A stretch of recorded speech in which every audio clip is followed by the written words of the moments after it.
നമസ്കാരം. 9 കേന്ദ്രമന്ത്രിമാരുൾപ്പെടെ ബിജെപിയിൽ നിന്നുള്ള 60 രാജ്യസഭാ എംപിമാരുൾപ്പെടെ 68 പേരുടെ കാലാവധി ഈ വർഷം പൂർത്തിയാവാനിരിക്കുകയാണ്.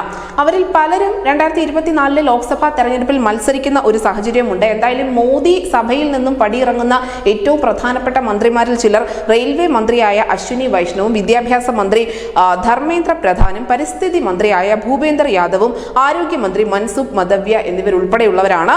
57 നേതാക്കളുടെ കാലാവധിയാണ് ഈ ഏപ്രിലിൽ പൂർത്തിയാകാൻ പോകുന്നത്. എന്തായാലും ഏറ്റവും അധികം ഒഴിവുകൾ ഉണ്ടാകാൻ പോകുന്നത്, ഏറ്റവും അധികം ലോക്സഭാ സീറ്റുകളുള്ള ഉത്തർപ്രദേശിൽ തന്നെയാണ്. 10 ഒഴിവുകളാണ് ഇവിടെ ഉണ്ടാകാൻ പോകുന്നത്. മഹാരാഷ്ട്ര, ബീഹാർ എന്നിവിടങ്ങളിൽ 6 വീതവും, മധ്യപ്രദേശ്, പശ്ചിമ ബംഗാൾ എന്നിവിടങ്ങളിൽ 5 വീതവും, കർണാടക, ഗുജറാത്ത് എന്നിവിടങ്ങളിൽ 4 വീതവും, ഒഡീഷ, തെലങ്കാന, കേരളം, ആന്ധ്രാപ്രദേശ് എന്നീ സംസ്ഥാനങ്ങളിൽ 3 വീതവും ഒഴിവുകൾ ഉണ്ടാകും. ജാർഖണ്ഡ്, രാജസ്ഥാൻ എന്നിവിടങ്ങളിൽ 2 ഒഴിവുകൾ ഉണ്ടാകുമ്പോൾ ഉത്തരാഖണ്ഡ്, ഹിമാചൽ, ഹരിയാന, ഛത്തീസ്ഗഡ് എന്നിവിടങ്ങളിൽ 1 ഒഴിവ് വരെ ആയിരിക്കും ഉണ്ടാകാൻ പോകുന്നത്.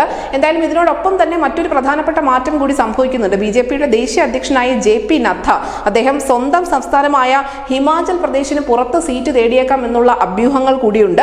കോൺഗ്രസ് അധികാരത്തിൽ വന്ന കർണാടക, തെലങ്കാന എന്നീ സംസ്ഥാനങ്ങളിൽ നിന്നും കൂടുതൽ പ്രതിനിധികളെ രാജ്യസഭയിൽ അയക്കാൻ സാധിക്കുമെന്നുള്ള ഒരു പ്രതീക്ഷ കൂടി നിലനിൽക്കുന്നുണ്ട്. നിലവിൽ തെലങ്കാനയിൽ നിന്നും 2 സ്ഥാനാർത്ഥികളെയെങ്കിലും രാജ്യസഭയിലേക്ക് അയക്കാൻ സാധിക്കുമെന്നുള്ള പ്രതീക്ഷയിലാണ് കോൺഗ്രസ് മുന്നോട്ട് പോകുന്നത്. അങ്ങനെ മോദി മന്ത്രിസഭയിൽ നിന്നും ഇത്രയും കരുത്തരായ, ഇത്രയും പ്രഗത്ഭമതികളായ മന്ത്രിമാർ പടിയിറങ്ങുമ്പോൾ പകരം വരുന്ന 2024 ലോക്സഭാ തെരഞ്ഞെടുപ്പിന് ശേഷം വീണ്ടും മോദി അധികാരത്തിലെത്തുമ്പോൾ ആരൊക്കെയായിരിക്കും അദ്ദേഹത്തിനൊപ്പം ഉണ്ടാവുക എന്ന വലിയ ആകാംക്ഷ കൂടി നിലനിൽക്കുന്നുണ്ട്.